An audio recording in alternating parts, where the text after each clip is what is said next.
Hello and welcome to Eye on India. I'm Shireen Bhan. In a bid to crack down on large corporate defaulters, the Reserve Bank issued an ordinance in May this year amending the Banking Regulation Act to give more teeth to the central bank to resolve the issue of non-performing assets. An independent advisory committee commissioned by the Reserve Bank of India has decided now to refer 12 companies to the insolvency and bankruptcy proceedings. These 12 companies account for over 25% of the gross non-performing assets in the Indian banking system.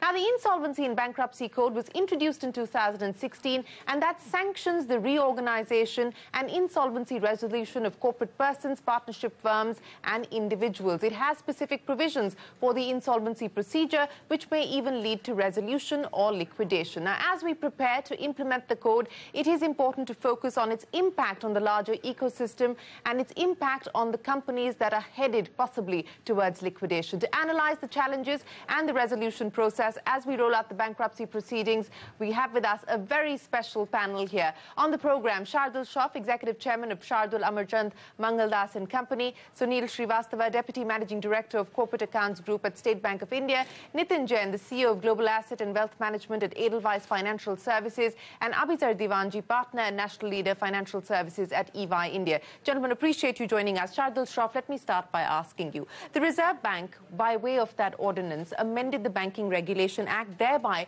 giving more teeth to this entire process of being able to deal with NPAs. How hopeful do you now feel about the fact that we will possibly see some sort of closure on this matter? I'm quite sure there will be closure for the simple reason that the choice which was there with the banks of not to file has effectively been taken away.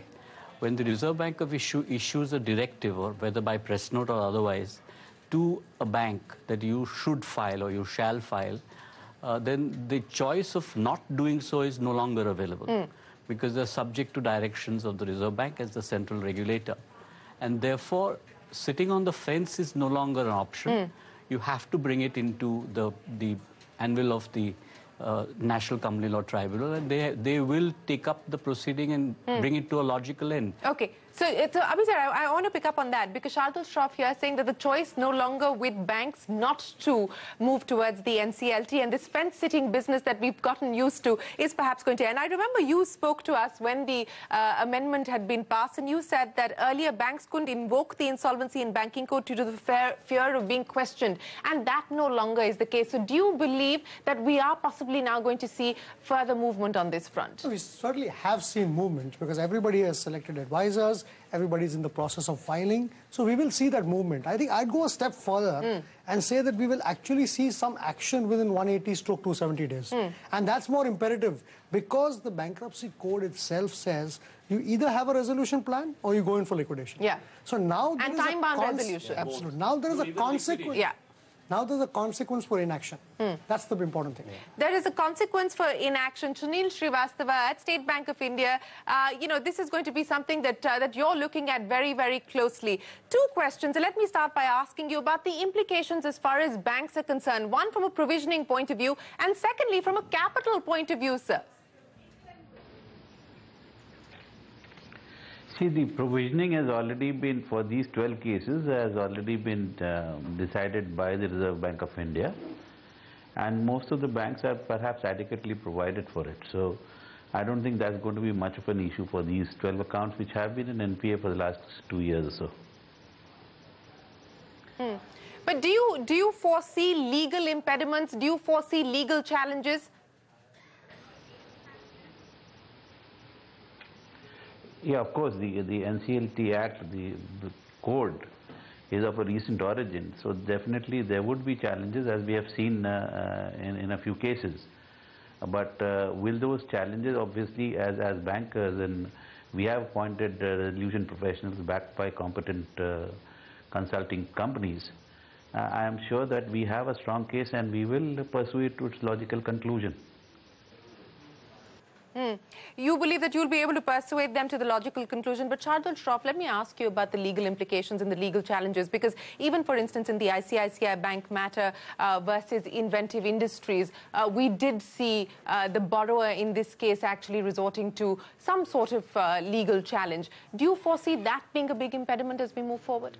I think, Shireen, there's bound to be legal process before the whole thing settles. If you take the previous SURFACE law, it was challenged in Mardia Chemicals. So all new law which deprives promoters of their property or which has an impediment in terms of recovery, there will be some form of challenge, which may be legitimate, which may be stupid, but people will challenge it because nobody wants to really complete a process in 180 days. It's too much for a promoter to believe that his asset which he has built over years is gone in just 180 days, because if he can't come up with a proper resolution plan.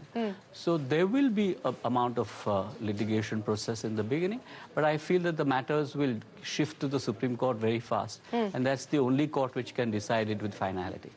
So I would welcome litigation because then it brings a finality. You would welcome litigation. I don't know if the others on the panel would agree with that. Mr. Srivastava, would you agree with Shardul Shroff? Would you welcome litigation?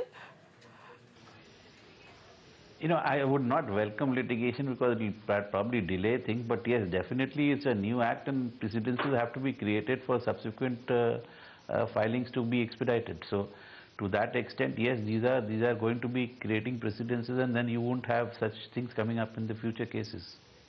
What I meant was just to supplement. Yeah. What I mean is that the finality can only come with a Supreme Court decision. Others you'll be stretched to 26, 27 high courts, each one taking a view, many national company law tribunals taking a view. So the sooner there is finality from the Supreme Court, that's much better to the process because people will discount uncertainty. You're absolutely right on that front. But Nitin Jain, let me ask you, and let me bring in the ARC perspective, because the Reserve Bank in that ordinance or directive had said that the proper exercise of the enhanced empowerment would require the coordination and the cooperation of several stakeholders, including banks, ARCs, rating agencies, and private equity firms. What is the kind of role that you envisage for somebody like yourself? So actually, we are as Edelweiss, in an interesting situation where we have an ARC, we have an NBFC, and we have some funds through which we can invest in equity. And I think that puts us in a good position because we can provide a lot of flexible solutions to companies, because a lot of these companies struggle with all kind of capital structures, including equity, preferential debt, priority debt, sometimes working capital needs.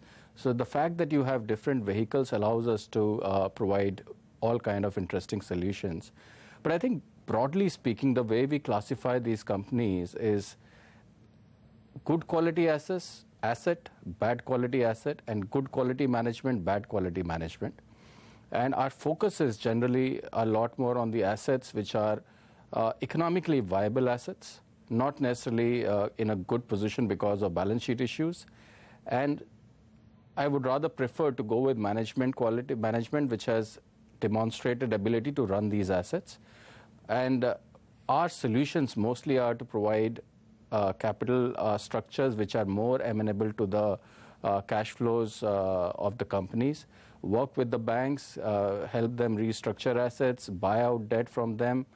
And in certain cases where we think the asset is very valuable, but the management is not competent enough to run with the asset, we also provide significant oversight by bringing in our operating partners into the companies.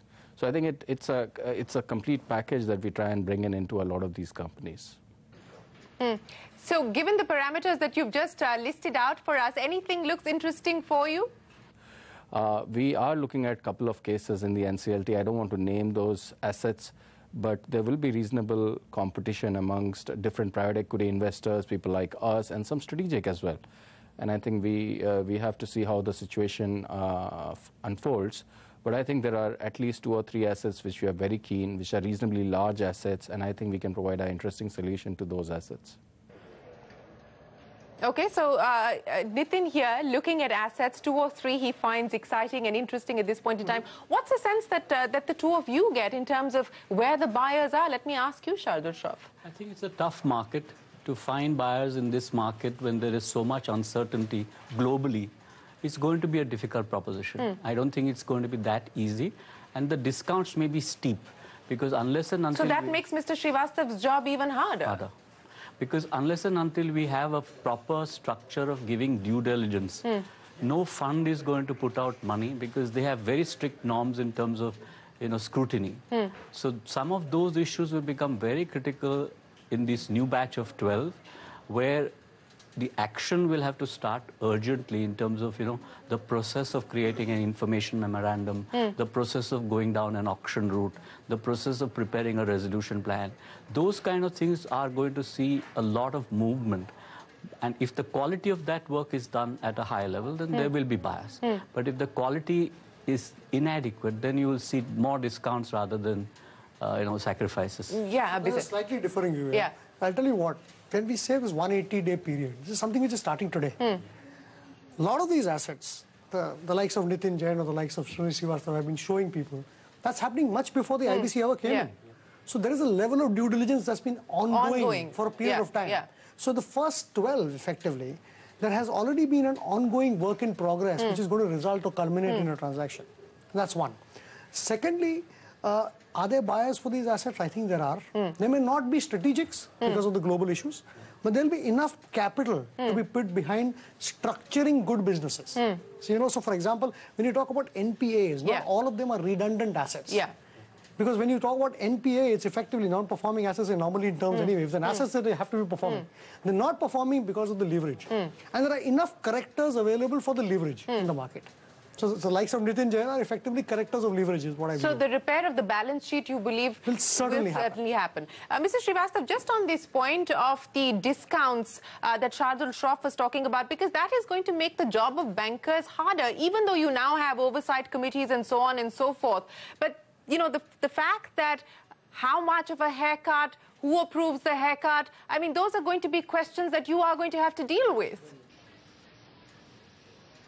Yeah, see, in fact, a couple of points. One, these are operating companies, and this is a question of their capital structure being actually realigned. That would require some infusion of capital, which the existing promoters do not have. And the fact also remains that they cater to some unmet demand in the country, so there could be considerable interest. So I'd be surprised if I didn't get interest for some of these operating assets. On the question of what would be, the haircut, etc. You've already got interested parties, sir? We have seen some interest. We are getting some interest, definitely.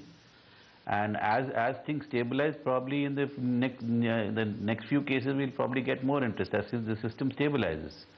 And the question of the haircut, definitely the process is to be run through the resolution professional who will get proposals, which will be evaluated and put up to the committee of creditors, who will have to vote 75% to get through. So this will be court-led, and therefore any haircut would also have the benefit of having had the wisdom of the court behind it. So just on that point that, and I'll come back to the process in just a second, but I wanted to pick up on the point that you made that you've already seen interest coming in. Is this a mix of domestic investors, global funds? Can you give us some color on the kind of interest that's been evinced, sir? See, till the resolution proposals are received by the resolution professional in the bankruptcy court, I think it would be premature to.